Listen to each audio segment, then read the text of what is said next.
Okay, so Cool. welcome, Julian. So the thing is, the library can actually not ask questions probably. So we have a lot of people online that are maybe going to chat, and we need to read out the questions because there's no microphone. It's a bit clumsy, but I think we're gonna manage. So yeah, I think so yeah, we are thrilled to have Julian Bleeker with us today. So he's a creative leader and he has a PhD in technology, and he's, I think, a world-leading expert, you can say confidently, on design fiction. So we are thrilled that he's here with us today talking about design fiction, so his field. And it's really relevant to IDE because you're just starting your projects now. So Julian, Mm. welcome everyone, and thanks a lot for being here. Yeah, my pleasure. So just so you can hear me okay. Yeah, just okay, cool. You never know these things. Okay, so I just want to share some thoughts and perspectives on the practice that I think we're all here to discuss, which is design fiction, which is it kind of it captures a lot of different approaches and practices to doing design and thinking about possibility and thinking about and actually creating the future and futures. And so I just want to go through some reflections on that, and then hopefully leave some time for some discussion. And of course, happy if there are questions while I'm talking. If they get teed up and queued up, they often inspire sort of further conversations around this. So I encourage questions and thoughts. And let's see if this is going to work. All right. So here we are. You can see that futures design chat. Okay. So I just need to make sure that this works on my end. Okay, so I'm just going to quickly do a little bit of my background just to kind of set a little bit of context. So my background's in engineering. Let me just put this over here so I can see you in case something goes wrong.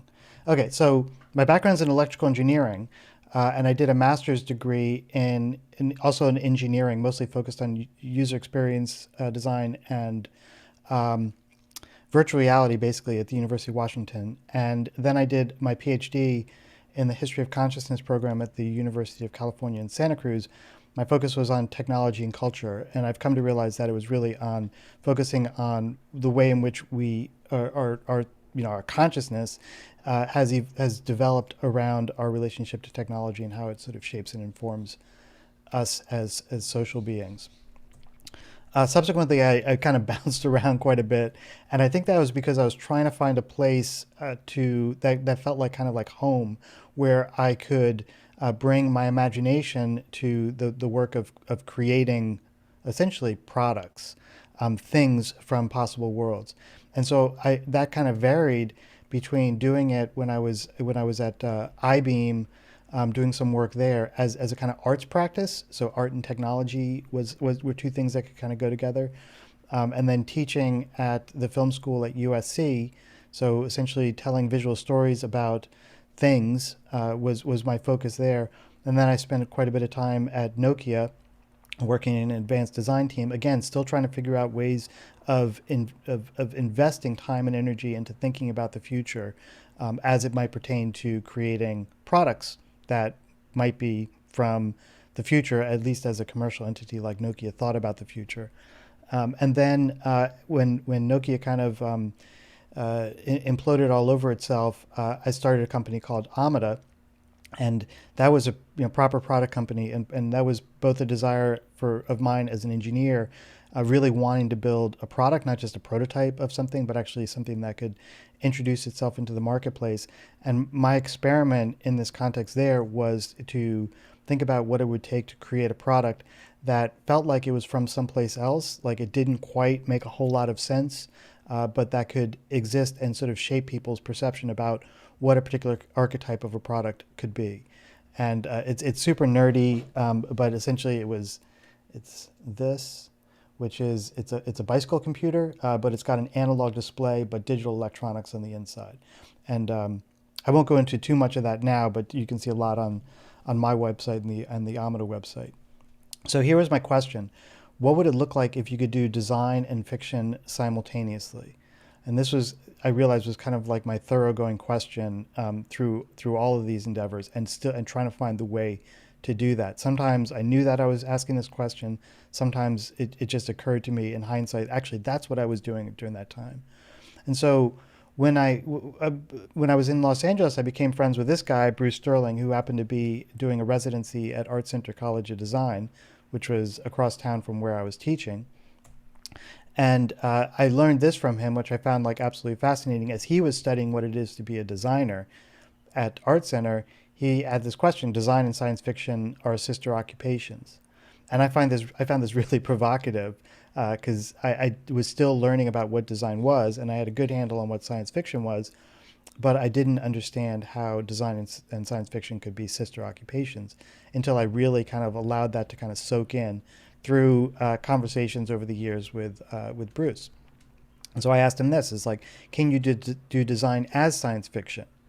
So can design be a way of telling essentially a story of possibility that's sort of grounded in material culture, but as a kind of speculative take on what could be? And so I kind of waited for his reply, and he said, "Sure, why not? Just call it design fiction." And I remember this moment because it sort of made sense in a way, like you could create this new practice. Let's call it design fiction, and let's make it a new practice, not because we just want something new, but because we're trying to think of these two previously disparate practices as together creating something new, a new mix, like the DNA from both intertwining itself in order to create just a new practice.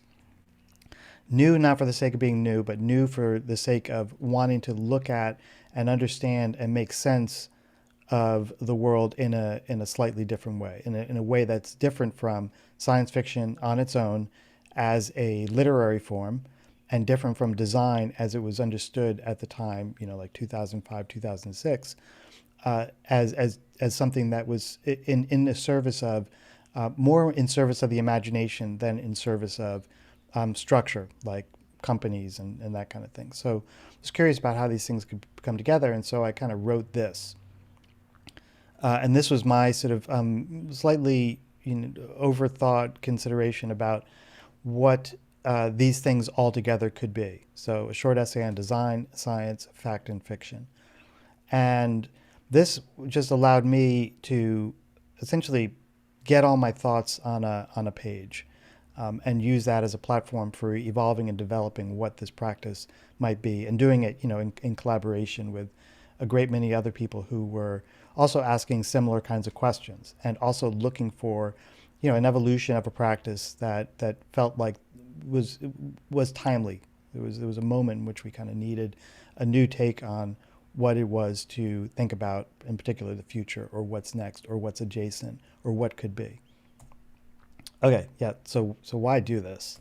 Well, it should be. It's quite plain to me, and it's probably plain to you, that the way in which we see the future is of a type, and it's very hard to push outside of that type. The archetype of the fantastic future that is always slick. It's always sort of represented with according to a particular set of conventions and stylings and all these kinds of things, which are compelling, and they kind of signal something, but they're also quite constrained.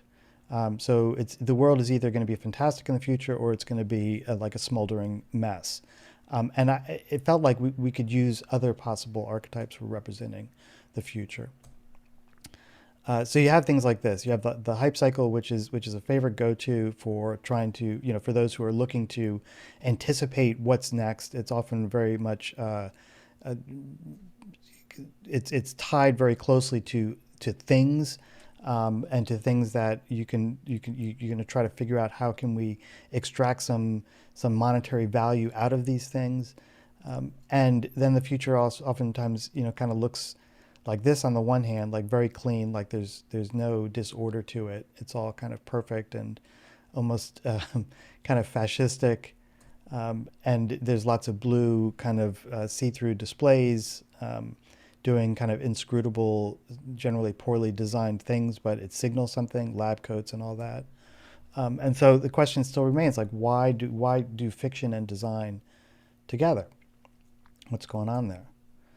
And there are some really good reasons. So Ursula Le Guin says the future is a safe, sterile laboratory for trying out ideas. And it's a means of thinking about reality. It's a method. And this is something that I really am drawn to, the idea that you can prototype possibility and doing it in a way where you're not prototyping just a product, but you're prototyping the world that you might be immersed in. You're prototyping the sort of full experience. And then Samuel Delaney says the variety of world science fiction accustoms us to through the imagination is training. It's a way of thinking about the actual changes, often confusing that the real world funnels at us year after year. And I find this quite powerful as well, this more expansive notion of what it is to, or what it could be to prototype, that it's a way of kind of testing our assumptions and creating a context, something that you can really immerse yourself within, as can happen when you have a really well-written novel or story about a world. You really kind of, you fall into it and you end up dreaming about it in a kind of longitudinal way. And I want to be able to create things, experiences, design fictions that operate similarly, but do that as an artifact, not as a prose-based fiction. So this is our current working, definition, I suppose, of design fiction. It's the practice of creating tangible and evocative prototypes from possible near futures to help discover and represent the consequences of decision making. So the emphasis here I would draw your attention to is the tangible and evocative prototypes. So there's good understandable confusion that design fiction are stories about things. And I would make the case that that is not what design fiction is, or that there's a disadvantage of focusing on prose-based fiction. And the disadvantage being that, hey, but wait a minute, what about things that are made? Can they have like a place within this realm of imagining possibility? So can you create objects that effectively imply a world or that effervesce a world, that are evocative by virtue of their materiality, by their form, by their either existing or supposed functionality, by the context in which they're set. A material object, just to be plain, like a piece of material culture, which is very different from a story about material culture. And I would say that a story about material culture has its place, and it's real. Those are really important. But that's actually science fiction as a literary form, as a prose-based literary form. And maybe in some cases they're like, in some contexts they're like, I don't know, scenarios, or kind of user journeys, or their explanations of functionality. And I'm really talking about design fiction as what, in like a product, more closer to product design from some future, that where you have an object that essentially effervesces the context from which it came. It's the object as a symptom of a set of circumstances or a culture. And so this is one way just to kind of get that point across, is to imagine design fiction as existing in this context. So imagine a time-traveling archaeologist, right? So these are people who study material culture from past worlds. A time-traveling archaeologist who brings found artifacts, weird scraps, shards of pottery, fragments from the near future back to the present, where we unpack what they say about the world from which they came. So imagine that the near future laboratory has a kind of crappy, not very well designed time travel machine, and it's leaking some kind of oil, and there's a little red warning tag on a button, and that tag says "Do not press ever." There's another little repair notice, and you can get into this machine, and it's not very good. It's not quite perfect, so you're not quite sure where it's going to take you, and when it's going to take you. But you get into it, and you go to a particular adjacent world or a future world, or however you want to think of it. And when you get there, you only have a few moments to gather stuff up as if you were an archaeologist. So you might end up in a living room, you might end up in a retail store, you might end up in someone's bedroom, and you're trying to imagine the things that you might gather up. And when you gather those things up, you quickly jump back into the time travel machine because you don't have really a lot of time because you're not sure when it's actually going to bounce back and the battery's running low or whatever. And when you come back, you do as you might imagine an archaeologist on a dig from some Roman ruin someplace where they just sit there and they puzzle. They're like, I have no idea what was going on, a little bit, but maybe this seems like this thing came from where food might have been prepared, and what might this artifact have meant, or how might it have performed, or what who used it and under what circumstances. We ask those questions of these things that we brought back, and we do it in a very partial way. So we're not coming back assuming that we know everything about this world. We didn't get a chance to spend hours and hours talking to someone from this world. We didn't get to talk to social or political leaders. We didn't get to talk to people who work in this world.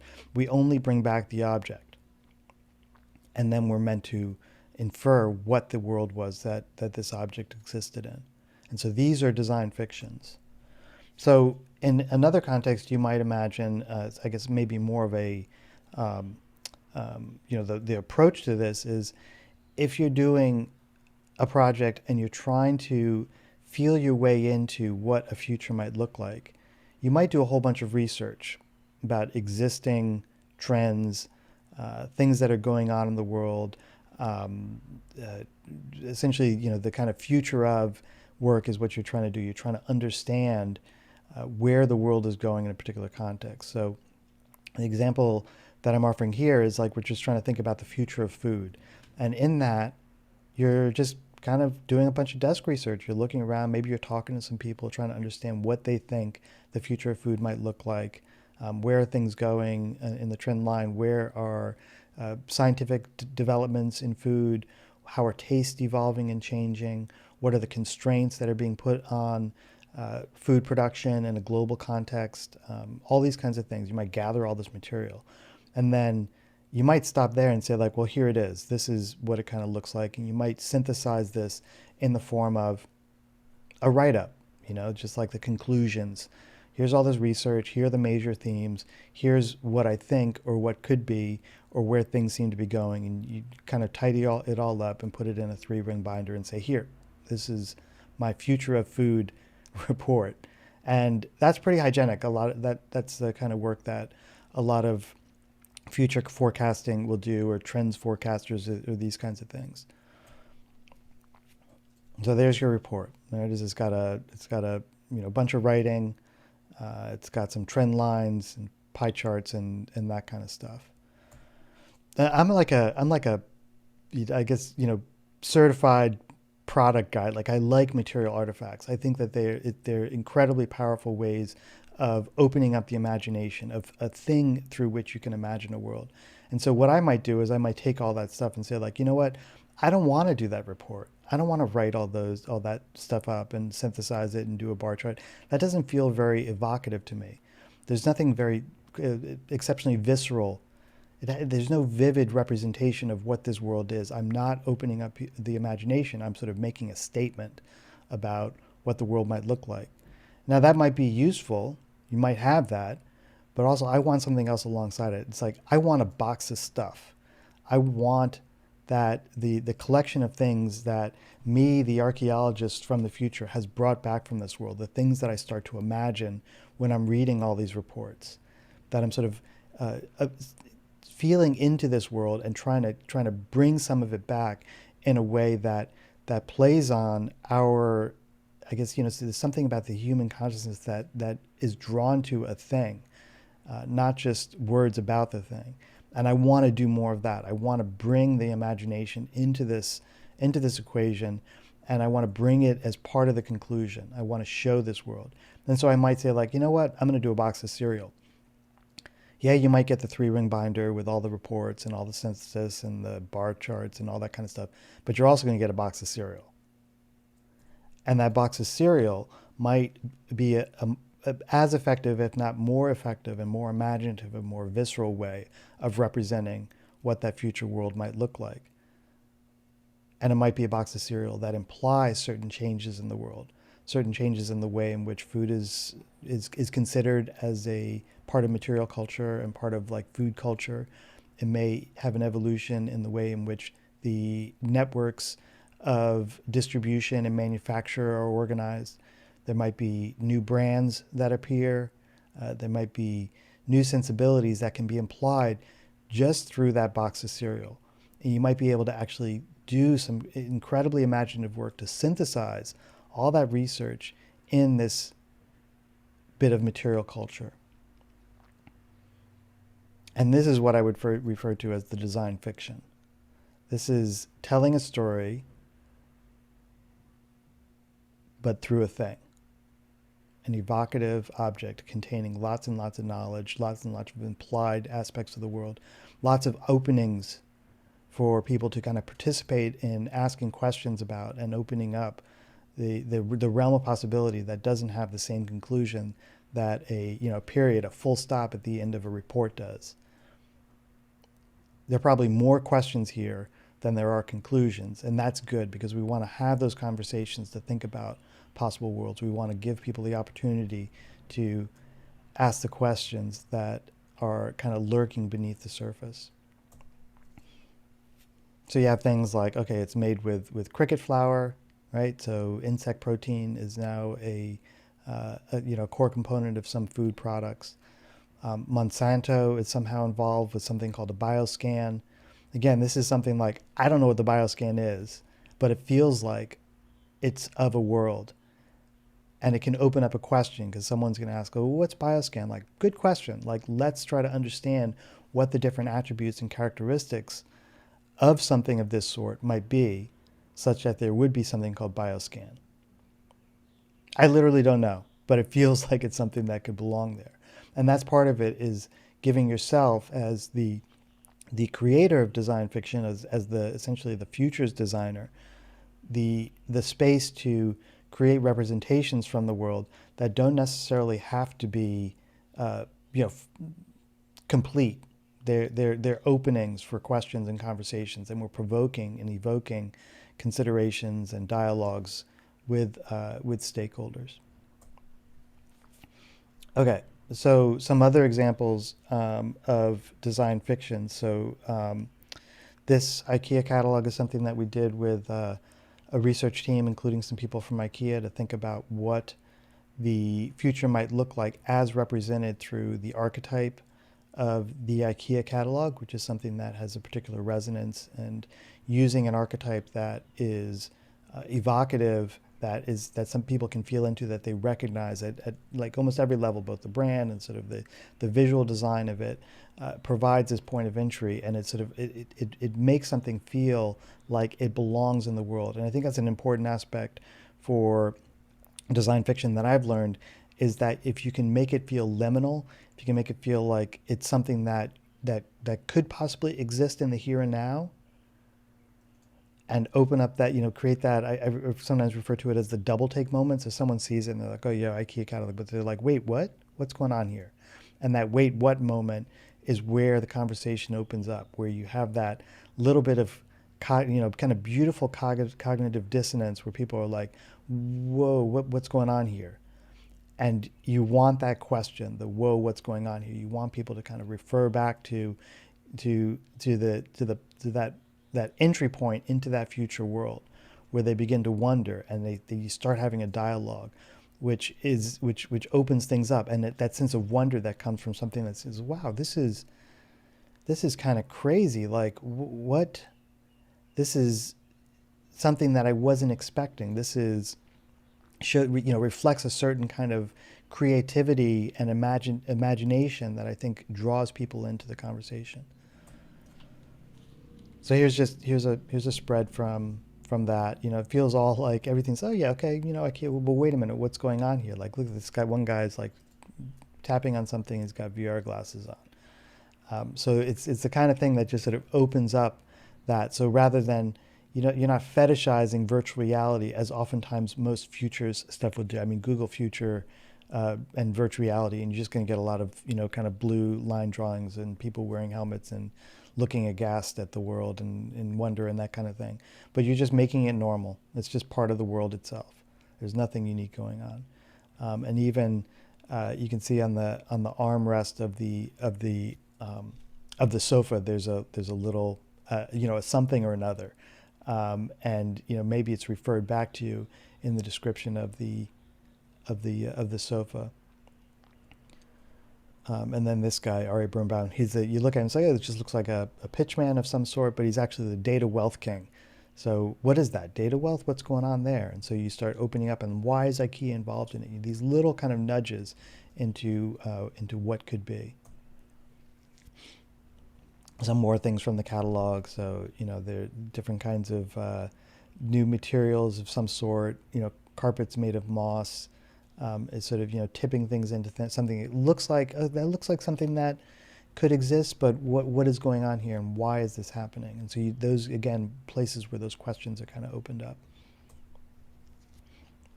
This was from another project that we did with IKEA at the end of last year, and so this was this was a rather very large set of research that we kind of decanted down to in one case a particular product that we could imagine IKEA participating in this system of home gardening, and actually gardening edible food. So the idea here was there was twofold. One was to actually create this moment in the form of an IKEA advertisement. At the same time, this sort of fit into an IKEA publication that they did. It was circulated internally, but it's a public it's a public synthesis of a very large research project that they did, and they actually did it as a kind of magazine that represented the research, but then also nudged into it this ad in the center of the magazine, and then there was after that there was a reflection on why they did it. What was the point of doing design fiction within an organization like IKEA? And the conclusion was, sort of, as you might expect, to help imagine and sort of synthesize a lot of very large societal sort of impactful considerations about what the world might look like and what IKEA's role in that was, as a way of kind of representing and internally discussing and evolving some of these considerations. Here was another design fiction. So we were asked by the city of Geneva to consider what should they be considering about the world of autonomous vehicles, and this was a few years ago, and we decided that we were going to actually create a physical map that you might get when you arrive at the Geneva airport. So essentially, just a very hygienic tourist map of some description that would represent the city. And so we took an existing city map and we just did a bit of a sort of internal seminar to discuss what might be some of the contingencies that would arise in the autonomous vehicle world, and how would those be represented in a map in a very hygienic way. So if you start digging into the map, if you start reading it, there are a couple levels down that you can go to that imply some of the considerations. So, for example, here you can see that, oh yeah, I mean, there's going to be a mix of different modalities. There's going to be different kinds of traffic. Some vehicles will be autonomous. Some vehicles will be manual. There'll be different kinds of routes and rides that you need to be aware of, and there might actually be some roadways that are reserved for one or the other kind of vehicle or mix of vehicles. There might also be places where autonomous vehicles have difficulty operating because, kind of being slightly medieval city with lots of weird roadways in some parts. These might be considerations that the technology cannot successfully negotiate. So it might be forbidden to have an autonomous vehicle on a particular route. And so you can find ways of representing the kind of insights that you might have when you have like a kind of open discussion, or you're doing a seminar on a particular topic. There might be a little nugget of a thing that, yeah, sure, you could just kind of write it up and say it, or you could translate that into a form where it can be represented in a way that expresses that idea, or expresses that consideration or that concern, as if that concern were exhibited in the world. That you didn't remove it, you didn't ignore it, but it's something like, we're going to have to deal with this. So, deal with the issue of maybe roads that are like quite crowded with autonomous vehicles. And how do you how do you respond to that? You could either do the kind of typical Silicon Valley thing, saying like, well, we'll figure that out, or the algorithm will make it better, which is often not the case. Or you could say like, yeah, now we're kind of saddled with this problem, and this is how we anticipate it being represented. And you're doing that because you want to anticipate those problems and represent them, and give them a voice in the future, give them a representation in the future, without in this kind of tangible way that opens up the conversation that oftentimes is difficult to have in any other form. I consider, so TBD catalog was a project that we did. I can't even remember, 2014, maybe something like that, maybe 12. And I consider it was like the first time I really focused on testing some of these ideas of how do you represent the future through material culture, through designed artifacts. And I consider it sort of the canonical design fiction uh, project, because I think it represents so many of the different aspects of what it is to do design fiction. And the product catalog still, for me, remains like the one of my favorite archetypes, because they're just such rich things. Not embarrassed to say that I collect product catalogs of different sorts, because I think they're a way of reading culture, put it plainly. So just some spreads from the product. Again, this was the fun thing about this is that we weren't trying to predict the future. We weren't trying to be, say like, hey, we figured things out. We have this special technique for anticipating what the world might look like. But it felt like we were sensing into where things were going, and we could do it in a way that was lighter, much lighter than trying to make a prediction or doing the Gartner hype curve thing, saying like, this is where things are going. I'm not really into that kind of, doing the future to be the person who predicts and somehow can see into the future. That just seems like a very uninteresting game, and I just don't have the ego for it. So some of the things that, that were just sort of on the cusp, like, like Bitcoin. I mean, it's a thing now, and it's fraught and all that kind of stuff. But at the time, it was just kind of like, it was just this weird thing.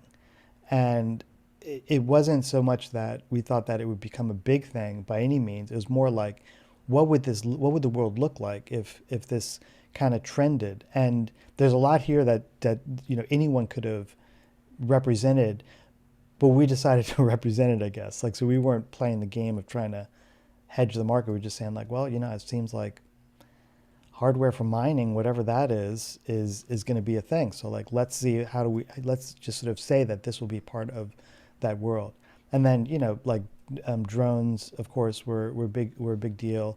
And this idea that you could have a dog walking drone seemed to, like a mix between the end of the dog walker human and more like the drone thing seemed to be fun. And then, of course, also playing with ways in which you can anticipate that that sites of manufacture might shift. So the dog walker droid AV hybrid is made in Costa Rica. Now, I'm not trying to say that Costa Rica is going to become a place that will make dog walking droids, but I am trying to say that you never know where, how the world can evolve and shift, and sites of production might change.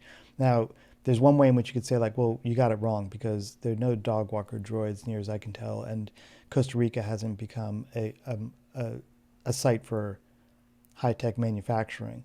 But that's almost beside the point. It's more to say like, okay, I hadn't really thought about these kinds of changes in the world. And then it just kind of goes on. And I think from a visual design perspective, creating these kind of rich representations, like these things where you just want to kind of immerse yourself in all the little details of how these things are put together and how a catalog works. And it really requires, or like the fun part of this, and most of it is fun. The fun part of it is really identifying the key components of what goes into representing a product, and then doing the work of actually representing the product. So there's the idea, but then when you really dig into it, as if you were someone who is producing a product catalog, you got to get into all the details, the way in which product SKUs are represented, the product descriptions need to be of a particular type and style of textual description. You need to have things like callouts that are representations of reviews, pricing, the ways in which pricing works. Are things just a price, or are they scaled pricing depending on when you fund it? All these kinds of things are the rich details that go into this, and that's really where the work is anticipating all aspects of the way in which material culture has evolved and changed, including things like that, the little itty bitty details. So if you just stop at the idea, you really haven't done the design fiction. You've come up with the idea, but then you got to run it through in whatever archetype you're going to use, whether it's a map, whether it's a product catalog, whether it's a quick start guide, whether it's a maintenance manual, all those kinds of things, or like a receipt, all these kinds of things. You have to really kind of dig into the details of it, and that's really the telling the story and as a bit of material culture. Okay, so I just want to two more things. One thing, I want to talk about what I think of when I think of a futurist, and for me, it is being able to see the world in a way that other people either dismiss or never really thought of. And for some reason, I get stuck on Alex Honnold because he saw a possibility where no one else was willing to see possibility, or very few people were. And whatever was going on in his brain, he was able to see something, and a certain level of commitment to it and kind of pushing through to it where it was not seen or anticipated. And I think that's one of the core traits of futurists. I'm not saying climb without ropes, but I'm saying in a sense, maybe, metaphorically speaking. Dick Fosbury was an athlete who I consider in a way a futurist. He saw the high jump in a way that others did not. So he developed, invented the Fosbury flop, which was a way of kind of clearing the high bar that was seen as just not right at the time. So previously, people had jumped straight over, like doing a scissor kick, which seems a little bit ungainly, and he decided to go after that in an entirely different way. And I consider that kind of futuristic. Like, he saw something that didn't exist and created a window through which people could understand and see what he was doing. And he won a Olympic gold medal. So wheels on luggage is another little kind of metaphor that I use, or story that I use. Like, what took so long for them to put wheels on luggage? Seems kind of normal now, but it wasn't until 1972 that it was actually patented. And there's some stories and descriptions about when the first person put wheels on luggage. It's almost like, I guess, a little bit less interesting, but the main point is just to be able to see something that is anticipating a new form of, in this case, material culture, that now we look back on and think of just, well, yeah, what took so long? Like, why were people lugging luggage for so long? Another favorite example is jogging. If you can imagine, there was a time when jogging was a weird thing, like people didn't do it. And Bill Bowerman, who was one of the founders of Nike, and he was a coach at I think it was Oregon State University, or maybe University of Oregon at the time, a track and field coach. He introduced jogging, but to do it, he had to write a book explaining it. Aside from very many other things, but the book became a platform for actually telling the world, like, there's this thing, it's called jogging, and you can do it. And so he had to create these almost like instructions for what it was to jog. And these are beautiful books. I mean, just on their own, when thought of in that context. I mean, they're showing you things that now is quite routine, but at a time it's like you wouldn't do it. I mean, there was, if you were a runner, you went to the track to go run, and it was very highly specialized. It wasn't something that, oh, anyone can do it. And you can even, just these wonderful, they're pictures of, essentially, at the time we referred to them as housewives, essentially like running in housecoats with a something covering their hair so they don't get their hair wet. It's a really beautiful kind of moment where there's this transition, and he's looking for ways of representing that and making it feel hygienic, normal, like this is something that everyone can do. And these just these wonderful descriptions. It's free, it's easy, it's relaxing. It can be done alone or in groups, like providing these points of entry where people can be like, okay, this sounds like good. It's good for the heart and lungs, the organs which may determine your lifespan. Like all, essentially like the early days, he's trying out the ways in which you can get people into this and understand it and adapt it, make it part of them. I think there's something about normalizing it, again, making it kind of hygienic so that people can feel their way into it. That's really, really well represented in this particular example. So just quickly, the last thing I want to do is try to situate where design fiction is amongst a spectrum of ways of looking into and translating into the future. And I just kind of situate here. This is a graph that my friend and kind of speculative design colleague Elliot Montgomery, he put together this graph that didn't quite have all this detail that I've put in, but I've built on what he's built. And so I see this spectrum from the things that we do to understand and make sense of the world, make meaning of the world, running from art on one side to like more structured methods on the other side, which is right here, it's just put down as strategy and policy. Might need to evolve that. But on the structure side, you've got all these different ways of essentially making meaning, of making sense of the world. You've got things like market research, you've got ethnographic research. If you're in a corporate context, there's direction that you take from your board of directors. There's whatever the latest trending business book is that's shaping your way of making sense of the world, of understanding what could be and understanding the way in which you interpret opportunities for your business. They're TED Talks, right? Those become like these really heavy signals of like, oh, what's next? Or what's a really cool idea that someone's evolving, developing. There's financial modeling, which can be very easily considered to be a kind of fiction. It's just a fiction done with a spreadsheet rather than with a designed artifact or a research report.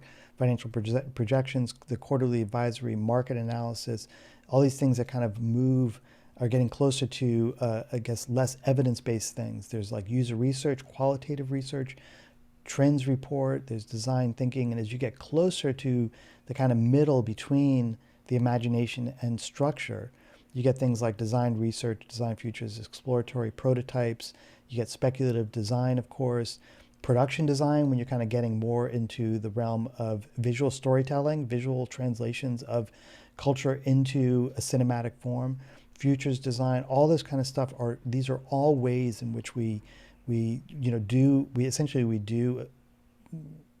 epistemology, like we're trying to understand how we know what is and what could be. And these are all just different forms of what we might say anticipating or exploring or pushing into or trying to imagine into the world. And if we go to the other side, we have things that are much more where things are built with instinct. We rely on our imagination to express and translate and represent the world. Art can be looked at as a way of making meaning of the world and interpreting it through these expressive forms, whether it's sculpture, whether it's oil on canvas, or whether it's an event or a happening. They are things that tap into our sense of feeling, our sense of dreaming into the world, but they're ways of making meaning. They're ways of making sense of the world. Sometimes more difficult to understand. Sometimes it requires us to, just like you might have to go get an MBA to understand a financial model, you might have to get an MFA to appreciate the historical context and the expressive context within which ideas in an artist's imagination are translated into various material forms. And so for me, design fiction fits in between. it's a way of variously bringing the imagination, so the expressive art feeling sense of things, closer to structure, closer to ways in which the representation of my imagination has a kind of materiality that feels like it exists in this other world. So one design fiction that I did during the pandemic was my company Amada. I created an annual report, which is very high structure kind of artifact. It's a material artifact that exists. You can see them, you can get them. Every company does an annual report saying what they did for, and where they're going. And I did one, but mine was from the future. So I took the imagination that I had for the future of the company, and rather than doing it as a PowerPoint deck to pitch to investors and that kind of thing, I did it in the form of, this 80-page annual report from the future. It's the thing that I genuinely imagined writing in the future about what we had achieved and what we had done and the products that we had developed in the future of the company. And that became the artifact that I used as a design fiction, but that was legible to the audience that I was talking to, essentially like investors and people who are very much more on this side of things. Like they want the PowerPoint deck, and I was like, I'll do you one better. I'll give you an annual report from the future of the company, and that way you can feel my dream of where this place is where we're gonna take the company. Okay, that's it. And then if you're interested in more, there's my Linktree thing. We got a podcast and we have a book coming out. The book's coming out hopefully in a few weeks. I'll stop there. I hope you heard all that. Thank you so much, Julian. I think everyone is blown away, and the podcast is really amazing. I listen to it actually every day on the way to college. So thanks a lot. Oh, awesome. I'm going to open now the floor for questions. I think we also have a big crowd online. We also have a lot of speculative designers in the IDE crowd. I don't know if they're listening at the moment, but yeah, please feel free to ask Julian any questions. Either you unmute us directly or you post it in a chat and we read it out. It's also possible.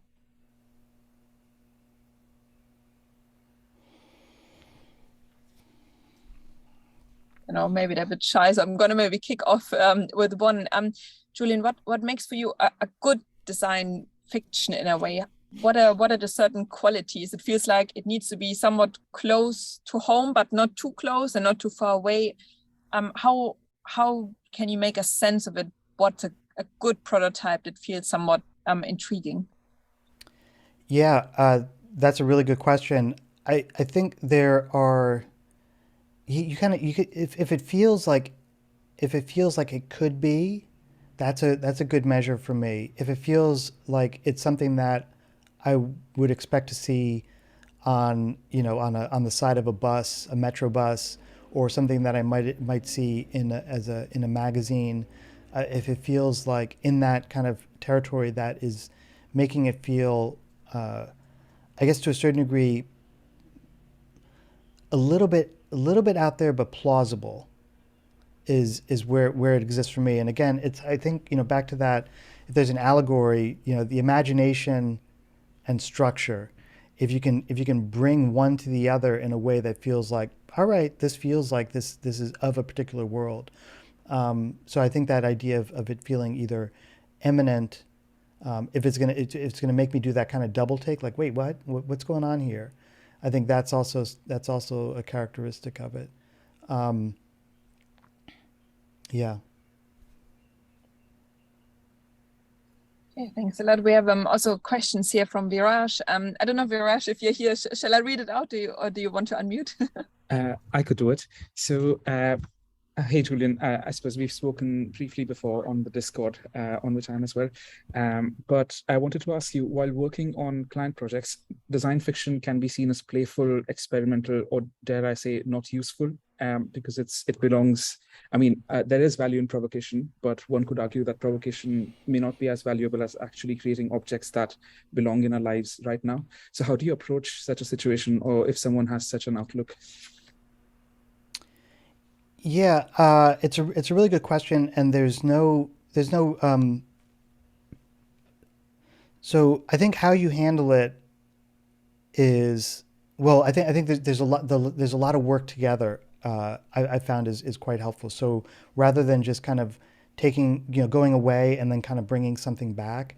I think I found that it's helpful to kind of work with the main stakeholders throughout and involving them quite directly in the kind of development of the context and of the ideas. And I also think doing a lot of work explaining and helping them understand what the purpose of the design fiction is. So it's not to define a specific product roadmap. That's a different kind of design work. It's to help them imagine the world in which they might be existing, or their service or their kind of product ecosystem might exist. And so it's more like the production design in a film, like the elements, like the props around in the world, which might not be telling the story itself, but they might be useful to setting the context for the story. With absent any production design, or production design that is deliberately austere, you're focused very much on the story itself as opposed to the world in which the story exists. So you imagine a very, like some kinds of theater, for example, will dispense with props, or there'll be one prop. And that is telling a story in a very particular way. What I'm trying, and which is maybe closer to, hey, we're just going to focus on what it is that we're going to build. I don't want anything else. I don't want to know about society, culture. I don't want to know about the contingencies. I want to know about, like, kind of ecosystems of products that might exist alongside of it. I don't care what people are eating for breakfast. I just want to focus on the thing. And then you're going to get a very particular kind of output. I think in the context that I'm interested in working, it's like, let's set the full scene. And it's also to say that design fiction isn't a replacement for other kinds of work that might need to go on. So you might still get the 3-ring binder. You might still get the summary of the user, kind of surveys that were done, but you'll also get a box of stuff. Yeah, that sounds great. Thanks so much. Yeah, of course. Some further questions in the chat, but maybe Sandy, you're here as well. Sandy, do you want to ask directly? Yeah, sure. Thanks, Julian. So as you were answering that question to Viraj, I was just thinking about my nephew, actually. He's 2 years old. He can't read, he can barely walk, but the future is his. So I guess my question is, how could babies become futurists? It's a really good question. I think babies probably already are futurists. They just don't know how to tell us yet. I think at some point what happens is we are, I think this is rather sort of unfortunate that in a lot of the context in which we're educated to make sense of the world and make meaning of the world, at some point, maybe it's around like 5th or 6th grade, we're effectively told to stop imagining and kind of figure out what you're gonna be. And I think that's particularly unfortunate. I think that one way in which design fiction, or just these general approaches, I don't want to overemphasize design fiction, but ways in which we imagine possibility needs to be re-emphasized. Like, I imagine a world in which we have, you've got history, you've got civics, you've got sport, you have your music lesson, and then you have your how to imagine class, at 5th period with Mr. Larkin or whatever, like where you're actually taught to emphasize and understand what it is to think of possibility and to imagine into the world.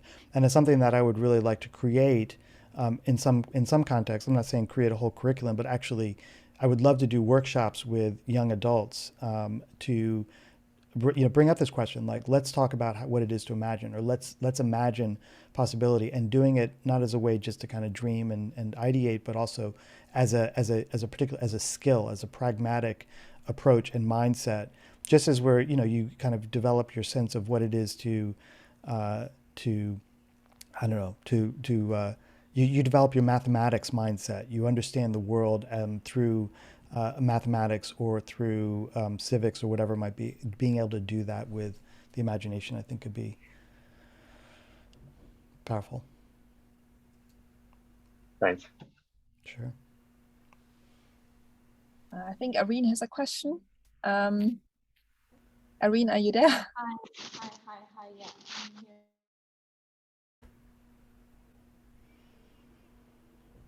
We can't hear you. Can you ask a question? I think your audio is a bit quiet. You want to type it? I think we're looking into like speculative. Can you hear me? Oh, you can't hear me. Oh no, it's okay. Can you hear me? Yep. Yep. Oh, so I was just asking about speculative design projects. If it's not fictional in basis where all we're creating is anticipating what is to become the new part of the material future. But if we're actively trying to design a solution that we want to employ in the future, but like how do we address for the fact, for example, our group is doing something about speculative the future of work, metaverse working, but like how can we take into account that maybe in a few years the technologies we designed around these design interventions will become obsolete? How do we account for like technical advancements within that area where our design wouldn't be rendered obsolete? I think this is something that's really hard to predict and really hard to like fully consider. I wonder like what are your views on how to balance that? Yeah, so I personally I would suggest just removing the prediction part of that consideration. So don't try to predict because, but rather I would go through that exercise of getting in that time travel machine, the crappy one that doesn't quite work well, and go to this world and see what are some of the things that you would bring back. And I would also look for things that are maybe not directly related to what you perceive of as the solution, but sort of the other things in and around it, or the other kinds of experiences that you might imagine would exist in this world. So, like an archaeologist, but rather than digging into the past, you're digging into the future. What are the things that you might find? And I get what you're saying, but I think you're trying to find the answer. And what I would say is like find some of the material around the questions that you're asking. Like what is going on in culture? So imagine what an advertisement would be for a lawyer in this world. Imagine how people are what they're eating for breakfast. How are they ordering groceries? Like these kinds of things that would, technology, you can focus on the one thing, like, which is, like the phone or whatever, or you could focus on the things that people do with it and how they experience and how they maintain themselves as social beings at every layer, and see what happens there, and just bring back some of those props from that world. So imagine that you're actually just kind of collecting things of that world rather than the thing that the question you're trying to solve. And that way you could actually luxuriate in the what was the word, the obsolescence. So play with that. Like, so what are people selling at on eBay that has become obsolete that somehow people still want? Or what is going on at the secondhand shop, or the pawn shop, or what are people throwing out now? And what is the municipality saying about, please dispose of your VR headsets properly, or something like that. That sort of imply some of the questions that you're asking. So don't try to answer them, but put them out there as things to be represented as a little, municipal notice that appears on on someone's door, saying, that, or, a fine that someone gets for doing something that they shouldn't. Or again, back to this idea of like the used repair shop, where someone has taken something that was obsolete, but they found a new use for it, or actually like, it is obsolete, but I like it. It still works for me. I don't need the latest fancy thing. So play in that world. Thanks a lot. I believe we've reached the end of the session. It's past 6 o'clock. If you want to get in touch with Julian, I think he has a great website as well from the Near Future Laboratory, so you can get in touch with him. Julian, thank you so much. I'm gonna hit pause on this record here.